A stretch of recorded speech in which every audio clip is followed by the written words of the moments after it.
I want to say welcome, welcome, welcome. To those of you who are with us for the very first time, you are on our last episode for the season. It is season 11 and it is episode 100. And I want to say that I am very thankful for making it to the end of this season. We gave out some gifts on yesterday, and those things will be going out on the end of this week here.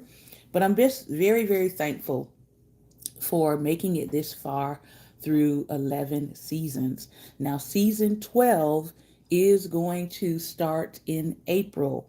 So we will be back for a 12th season. And we are going to break that season up. So it will run from April to about June. And that'll be part one. And then we'll come back in August and do part two of season 12. So I wanted to just make sure you know that we are coming back for another season. This program is sponsored by you, the viewer. It is sponsored specifically by our partners, We Dare Squad, those who have partnered with us to make this programming available. And I really shouldn't say programming because I am the person who gets to choose the material. There is no corporate sponsor behind what I'm doing because I would probably definitely be doing different content. Um, but today we're ending on Theology Thursday. If you've been following the journey of Daring Dialogues, you know that we are a variety show. And so Mondays we've been doing inspiration. Tuesdays we've been covering primarily Black history, Black issues. Although technically most days we cover Black history, Black issues because we read Black authors. Wednesday has been Relationship Wednesday, talking about our relationship with ourselves, our relationship with with others, healing ourselves through healthy relationships and concepts that deal with healthy relationships. Thursdays, which the day we are in and ending on, is Theology Thursday, Thinking Thursday, where we look at religious and spiritual ideas and concepts. And then we usually finish off a Friday with health, wellness, and finance. Usually, our Finance Friday, we've been covering Dorothy A. Brown's book, The Whiteness of Wealth. I encourage you to get that book as well. If you want to keep up with us, as we continue, I believe we might have maybe a chapter or so left in that book. So season 12 at the beginning is going to be a lot of bringing closure to the books that we've been reading in season 11, and then we'll be launching into a whole new set of books. And I will be putting those books out on our Daring Dialogues IG, also on our Black Table Talk Facebook page, so you know where we're going for season 12. So for those of you who want to kind of get a head start, you want to get your books ordered so that you're reading aloud and reading along with us for the start of season 12 in April. I will make sure that I have those books out and put on the platform so you know where we're going. And if, again, you want to order those books for yourself so that you are reading along with us, reading aloud, then you'll be able to do that and you'll have enough time to order them. All right, let's hop into what we are covering on today. We are back in the book Carved in Ebony. We are finishing up the life of Maria Stewart. Again, this is going to be one of the books that we bring into season 12. We got a few more women to look at, but it's entitled Carved in Ebony by Jasmine L. Holmes. Then we're going to hop over to Black Liberation Theology and look at some more of the concepts that James Cone intended for us to know about.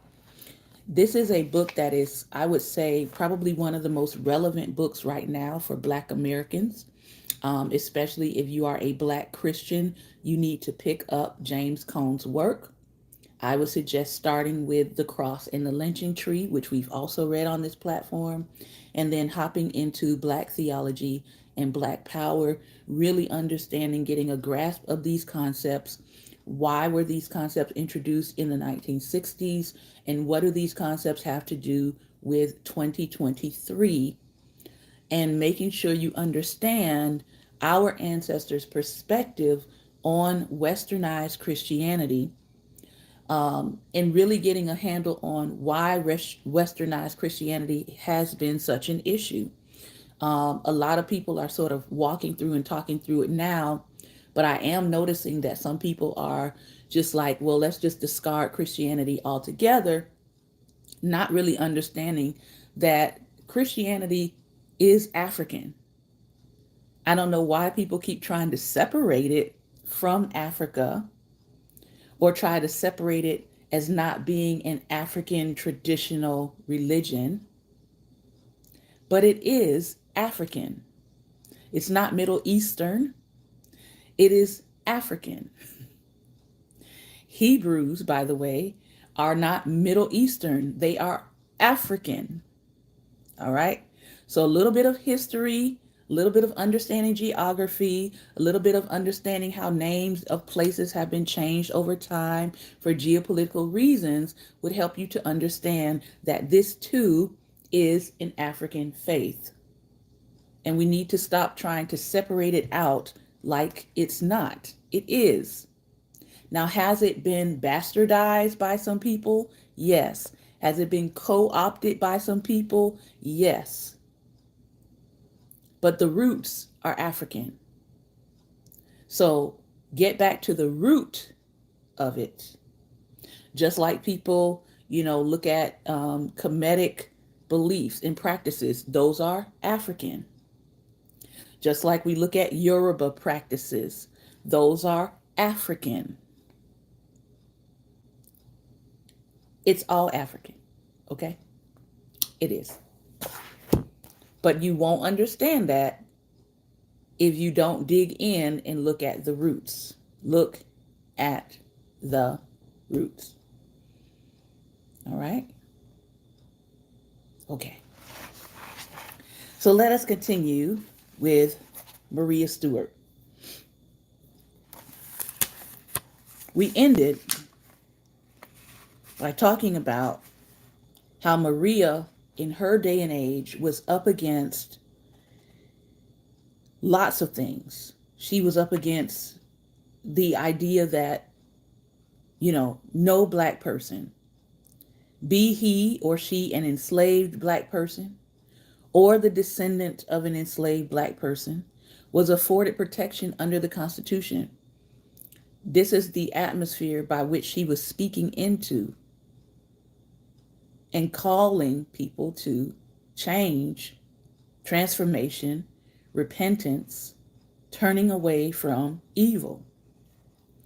Now, the author says this: here's my problem. I am too nice.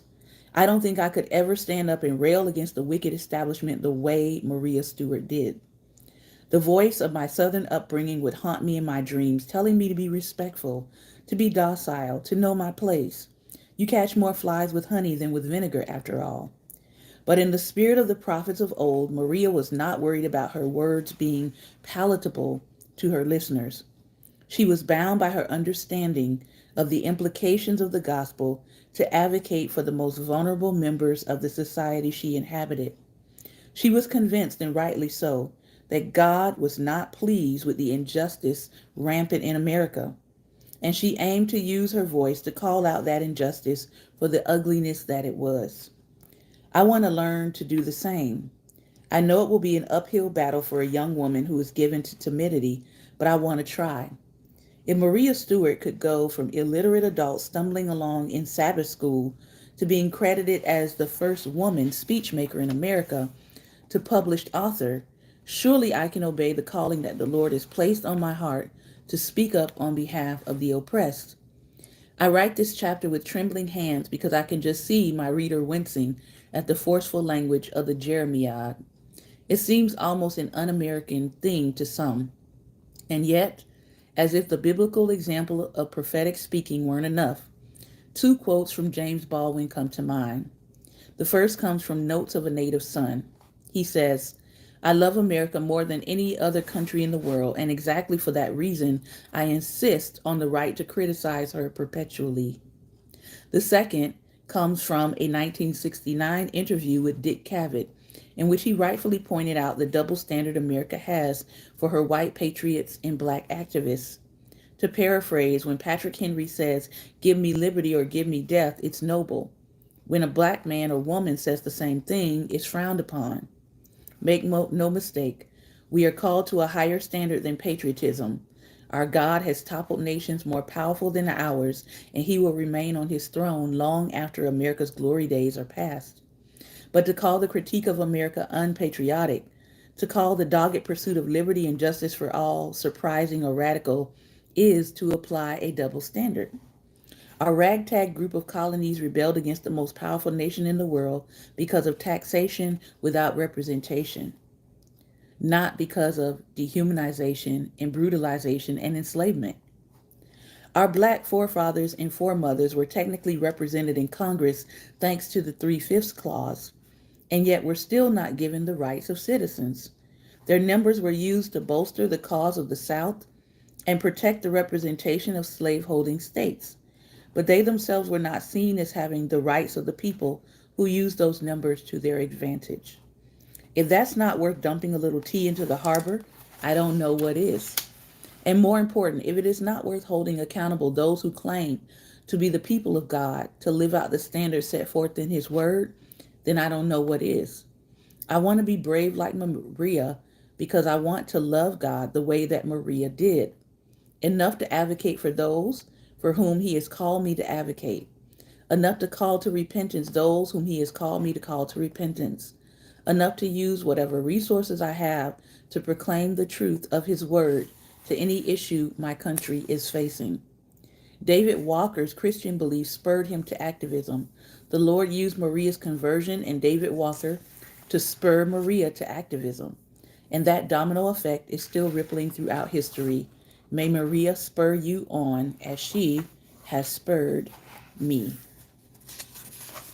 Carved in Ebony, Lessons from the Black Women Who Shape Us by Jasmine L. Holmes. Let's dive a little bit more into Black theology and Black power with James Cone. We're reading from page 127 in his 20th anniversary edition, and this section is entitled On the Creation of New Values. On the Creation of New Values. And I believe this is going to be the end of this chapter. Chapter 5. To carve out a Black theology based on Black oppression will of necessity mean the creation of new values independent of and alien to the values of white society. The values must be independent because they must arise from the needs of Black people. They will be alien because white American Christian values are based on racism. Listen to what he says. He said, white American Christian values are based on racism. So our ancestors were not unaware that some of these values were based on racism. We have a whole new generation of Black Christians that seem to be clueless or very puzzled as to why they're seeing what they're seeing in white Christian spaces. Well, in the 60s, it was very clear to our ancestors and to our elders who are still here that white American Christian values are based on racism. This is not a new idea. He says the call for a new value system is not new in the history of mankind. An appropriate example is Nietzsche's demand for a revaluation of all values, which for him meant a destruction of Christianity and the death of God. He was appalled not merely at the nature of the faith itself and its contradiction of the basic nature of man. He was sickened at seeing priests and theologians and others who used the name Christian as a description of their lives, conducting themselves in contradiction to Christianity. What was formerly just sick is today indecent. It is indecent to be a Christian today, and here begins my nausea. I look around, not one word has remained of what was formerly called truth. If we have the smallest claim to integrity, we must know today that a theologian, a priest, a pope, not merely is wrong in every sentence he speaks, but lies. The priest knows as well as anybody else that there's no longer any God, any sinner, any redeemer. Everybody knows this, and yet everything continues as before. Where has the last feeling of decency and self respect gone when even our statesmen, quite unembarrassed type of man, anti Christians through and through in their deeds, still call themselves Christians today and attend communion? From this, Nietzsche concludes that there was only one Christian and he died on the cross. What is needed, according to Nietzsche, is a new set of values to be created by man himself because in his ideology, God was dead and the churches were nothing but tombs and sepulchres. Taking the cue from Nietzsche and other radical religionists, the term secular has become the watchword for many 20th century theologians. For some, secular means simply embracing the secular world. For others, it implies a denial of God himself. And in other segments of American theology, it symbolizes a call for an underground church in theology. One positive note arising from these views of Christianity and the world is a recognition of the need for the abandoning of the institutional church. According to Boyd, the underground church is a fellowship of unemployables in the institutional church who are seeking to be Christian in an age of societal dehumanization. They bypass the structures of church power because they believe that suffering is more vital than saving faith. In some cases, they are participating with thanksgiving in the dying and in the willing of the death of the church. Quoting from Henri Perrin's Priest Workmen in Germany, Malcolm Boyd describes the spirit of this underground church. All this calls for men who can get out of themselves, who will cease walking by lonely paths, and will come to the high roads where men of all nations pass by. Such Christians as these, leaping over the rottenness of the world at a bound, will stand up before men, bearing the light of Christ past the winding ways and false mysticisms which misled them. This also calls for men to leave the ghetto in which they so often shut themselves up in our churches, our papers, our movements, our good works. This calls for them to be amongst pagans and really become theirs as Christ became ours, giving up their life, their time, their resources, their activity for those who have not heard the good tidings. A Christian hasn't finished his job when he has gone to Mass on Sunday. The church's prayer, the body of Christ, are only given to him as a help towards bringing him to the world. And if men do not recognize in us the love and goodness of our Father, then we have done nothing. We haven't even begun to serve him. Words like these could inspire white men to live a lifestyle properly called Christianity. The underground church seems to be a body of men who are seeking to be Christians, independent of the organized church. According to Boyd, it is not a denial of Christianity, but its affirmation. It seeks to insist by whatever means that the church be itself. For whites who are concerned about Christianity and their role amid Black revolution, the underground church may be an appealing and useful style. This does not mean that they would evade the hostility of Black Americans. That simply is not possible. Neither does it mean that they would avoid compromise, becoming quote unquote pure in contrast to the corrupt establishment. It is hard to know, writes Boyd, what constitutes compromise. One is a social being, absorbed in social actions, and therefore the giver and receiver of moral ambiguity. What could dropping out possibly mean? There is nowhere to go. This is at least precludes a stance of self-righteousness. But this does mean that even white men, despite their guilt, can define clearly, emotionally, and intellectually what they can and cannot endure. They will not know what it means to face the reality of alienation and death until they stop defining their existence according to the expectations of the establishment. But for Black people, the call for a new value system must not be identified with Nietzsche, must not be identified with the death of God theology, or even identified with the underground church. When Black theology calls for a new value system, it is oriented in a single direction: the bringing to bear of the spirit of Black self-determination upon the consciousness of Black people. It is the creation of a new cultural ethos among the oppressed Black people of America so that they are no longer dependent on the white oppressor for their understanding of truth, reality, or, and this is the key, what ought to be done about the place of black sufferers in America. Black religion and black people can never become what they ought to be as long as the content of religion is a distorted reflection of the religion of the enslaver. To be free means to be free to create new possibilities for existence. Black theologians owe this insight to the pre-Civil War black preachers and emergence of the black power concept.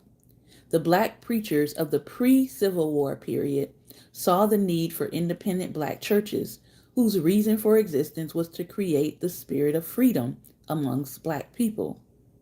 The connection between Christianity and civil freedom was absent in most white views of Christianity. And if black power means anything, it means a call for black unity, even in religion, because it realizes that only blacks can set the limits of their existence. It means that white people cannot assist in this because they too, in spite of their good intentions, are immersed in the total structure of racism. At most, whites can only leave black people alone to decide their own destiny. Black power and black religion are inseparable. Both seek to free black people from white racism. It is impossible for black power to be effective without taking into consideration man's religious nature. It is impossible for black religion to be truly related to the condition of black people and to the message of Jesus the Christ without emphasizing the basic tenets of black power. Therefore, black theology seeks to make black religion a religion of black power. It does not attempt to destroy Christianity, but endeavors to point to its blackness. The task of black theology is to make Christianity really Christian by moving black people with a spirit of black dignity and self-determination so they can become what the Creator intended. Black theology is a theology of the black community, and it is thus opposed to any idea which alienates it from that black community. Since it seeks to interpret black power religiously, black theology endeavors to reorder the Christian tradition in view of the black predicament and to destroy the influence of heretical white American Christianity. In this sense, it is nationalistic. It attempts to provide black people with a sense of nationhood, knowing that until black unity is attained, black people will have no weapons against white racism. The religious ideas of the oppressor are detrimental to black people's drive for freedom. They tend to make black people nonviolent and accept only the prescribed patterns of protest defined by the oppressor himself. It is the oppressor who attempts to tell black people what it is and what is not Christian, though he is the least qualified to make such a judgment. It is he, through the news media and other forms of communication, who tries to select the quote-unquote good Negro as the leader for black people, religious and secular. But black theology, like black power, rejects leaders who merely mimic the values of a racist society and performs for the white gaze. Black theology advocates a religious system of values based on the experiences of the oppressed because it believes white values must either be revolutionized or eliminated. Such a value system means, of course, an end to the influence of white seminaries with their middle-class white ideas about God, Christ, and the church. This does not necessarily mean burning of their buildings. What is meant is a removal of the oppressive ideas from the black community which the seminaries perpetuate. Which the seminaries perpetuate. One more time.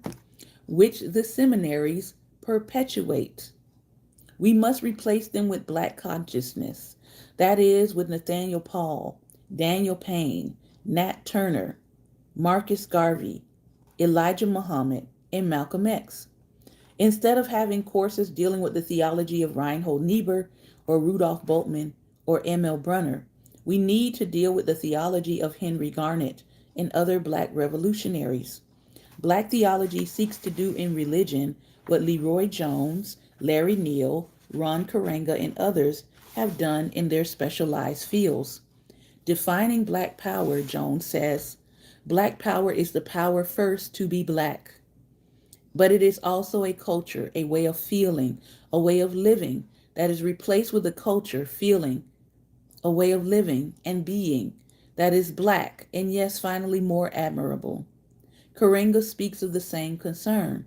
He says, we stress culture because it gives identity, purpose, and direction. It tells who we are, what we must do, and how we can do it.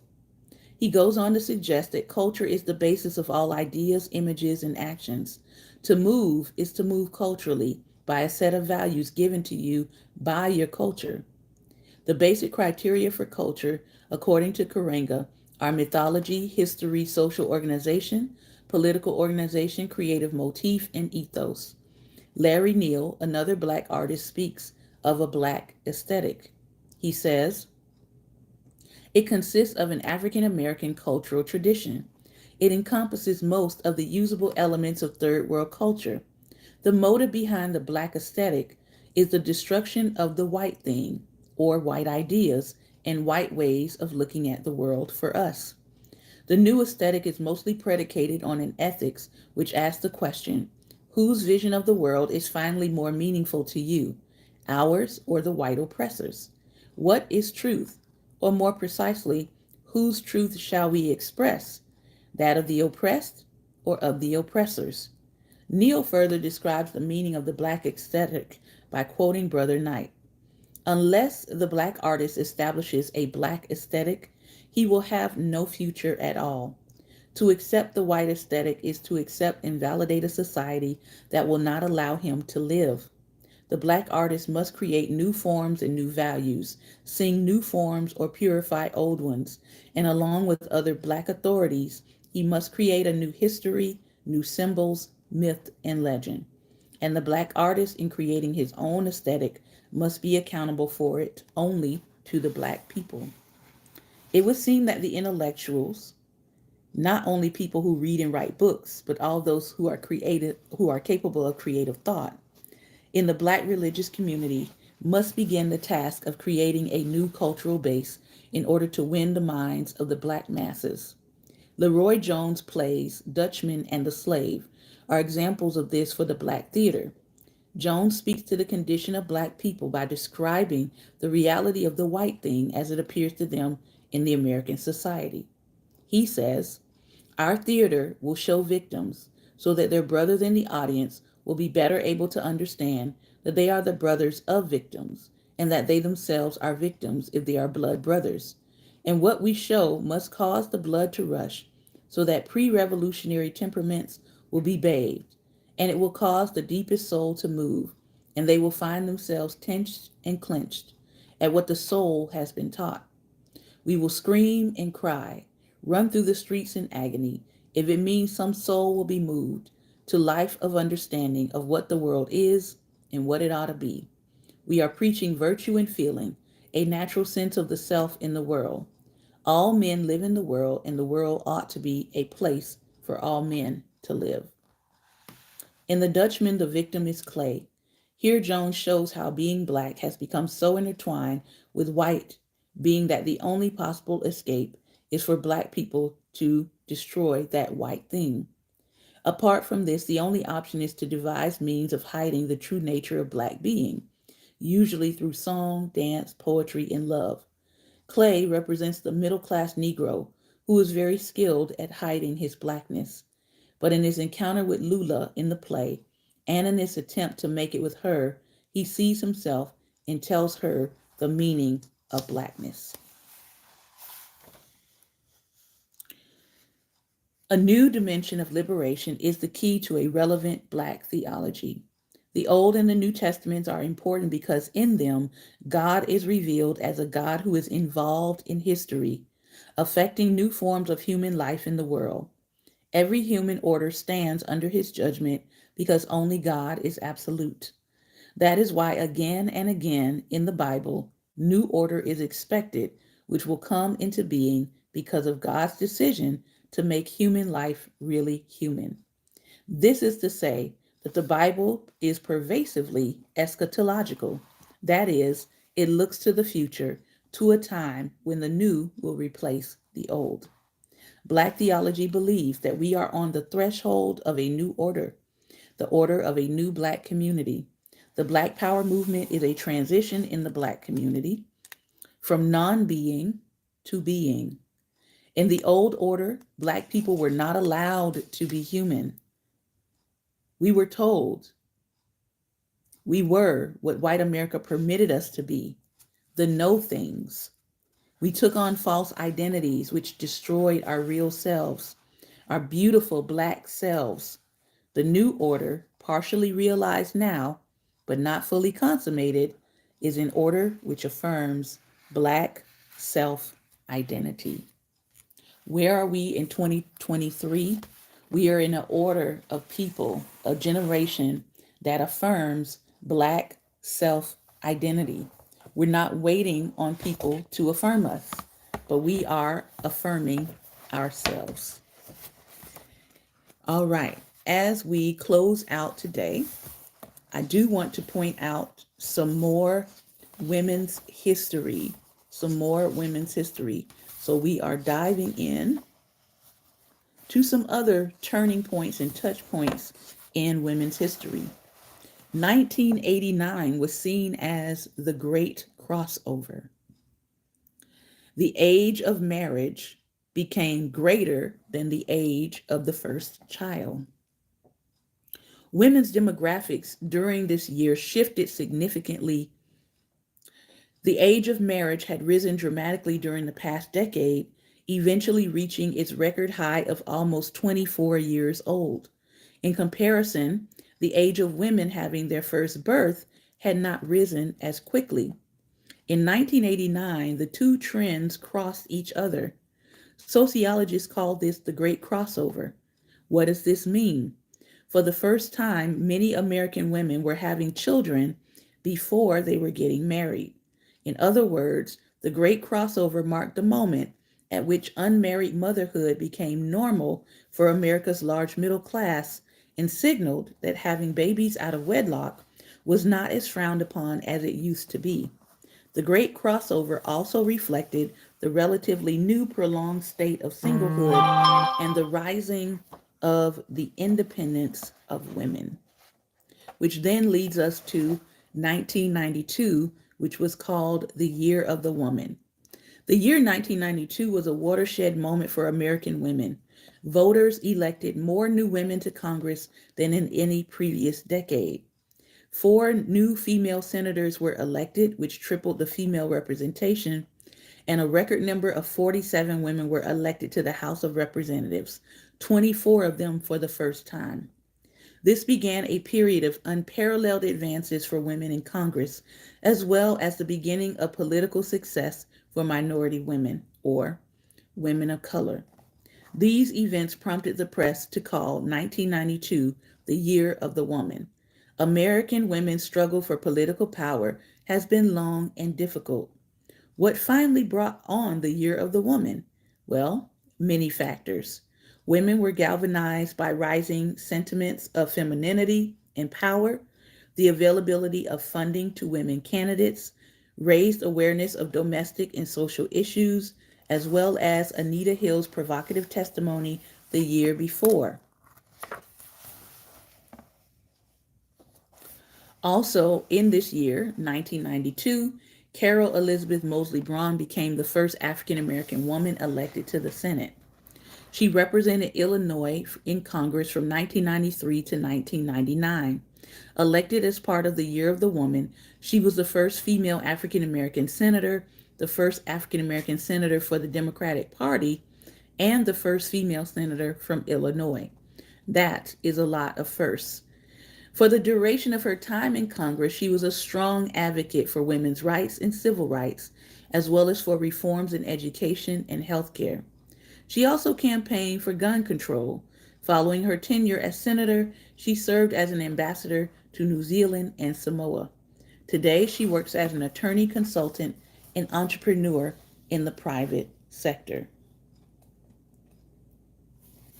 So what was happening in the new millennium, which is where we are, the 2000s? Two words define the first decade of the new millennium: the internet. Media became completely democratized with social media platforms, blogs, and video and radio channels opening up for everyone to express their ideas and opinions. Anyone could become a celebrity. These developments completely changed the social and political arenas by bringing in multiple new voices. This decade is also characterized by a heightened fear of terrorism after the 9/11 terrorist attacks on the World Trade Center in New York City and the Pentagon in Washington, D.C., which predicated the war in Iraq and Afghanistan. In 2008, there was a big economic crash. After the lightness of the previous decade, this one was harsher. Reality hit America in the face. On the front of women's empowerment, there was a bit of an illusion that equality had been achieved and that activism was not as necessary as before. However, things were not yet equitable for women in terms of income, employment, or representation. Consider the fact that while women made up more than 50% of all college undergraduates, they were still underrepresented among faculty and in positions of power in many industries. This planted the seeds of what is called fourth wave feminism. With the newly formed feminist blogosphere, the fourth wavers became connected through the and active on the internet, able to disseminate their ideas. They celebrated intersectionality, diversity, and the female body. Thanks to their popularization of these ideas, more women than ever were able to identify with the movement.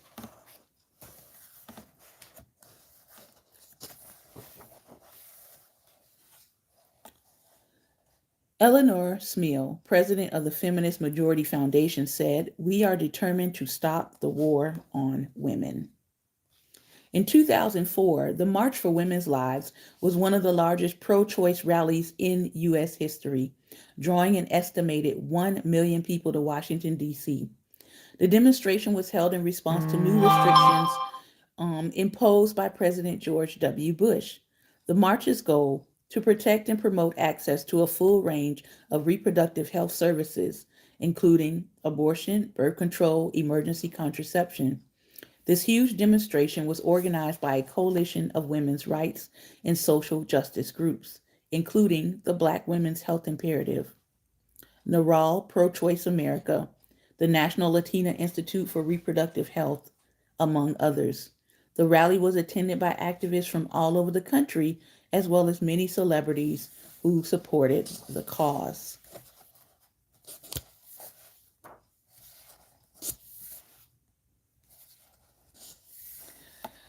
What else has happened since the new millennium has hit? This will be our last commentary on this particular book, but I do encourage you to get it. It is called The Illustrated Feminist: 100 Years of Suffrage, Strength, and Sisterhood in America. In 2009, the Lilly Ledbetter Fair Pay Act, or Equality in the Workplace, was passed. This was the first bill signed into law by President Barack Obama. This act was an important step in closing the gender-based wage gap that has persisted for decades. In 1998, Lilly Ledbetter, a production supervisor at a Goodyear tire plant, filed a lawsuit regarding pay discrimination. The Supreme Court ruled against Ledbetter and severely restricted the time period for filing complaints of discrimination concerning wages. The Fair Pay Act overturned this decision. So what does this mean? Employees could now challenge unfair pay retroactively, even if they were not initially aware that they were being discriminated against. This act helps prevent wage disparity and allows women to better fight against gender-based discrimination. Lilly Ledbetter said, "Unequal pay hurts women, it hurts their families, and it hurts us all." So the last thing I want to share with you today is I want to share a set of flashcards that will help you to continue your education. And these flashcards come from the company Urban Intellectuals, urbanintellectuals.com. They have a lot of flashcards, but this particular volume is a volume based on women. So if you're asking yourself, how can I keep my education going of amazing women throughout history and throughout all time, you definitely want to check out these flashcards. As you can see, there is quite a bit of them. So you really could, if you are doing a 30-day study on women and you want to do one a day, if you are an educator in a classroom or you're a parent and you want to, maybe do one focus image or two focus images a month, you could also do that. I want to take a look at some of the women that are inside of this particular volume. So let's look. We've got Hattie McDaniel. If you don't know who Hattie McDaniel is, she's a professional singer, actress, songwriter, and comedian. She became the first African American to win an Academy Award when she won an Oscar for her portrayal of Mammy in Gone in the Wind. She has two stars on the Hollywood Walk of Fame and was the first Black Oscar winner to be placed on a U.S. postage stamp. And I really like these cards because they give you a very clear image of the woman. They give you, her birth date, her passing date, and even some of these women are still presently alive. And then it is double-sided. It's got all of the nice facts on the opposite side of the card. A woman in history that we definitely do not want to forget is Henrietta Lacks. Henrietta Lacks was the African American woman whose cancer cell culture was used to create one of the most important cell lines in cancer research in 1951. However, her cells were the first cells observed that could be divided multiple times without dying. As a result, they were used in many medical experiments. And these cells were the first to be successfully cloned, and they've been used to develop everything from vaccines for polio to cancer research to AIDS research and sensitivity to products. She was actually given a posthumous honorary doctorate in public service and inducted into the Maryland Women's Hall of Fame in 2014. Who else in this lovely set of cards? You have Jackie Joyner Kersee, ranked among all-time greatest athletes for her talent in the long jump. She went on to win 6 Olympic medals. She is still living. And she's overcome severe asthma in order to do that. Also, the legendary Ida B. Wells, civil rights leader, feminist, crusader for justice, and formerly enslaved. You have the lovely Josephine Baker, who was an entertainer and a spy.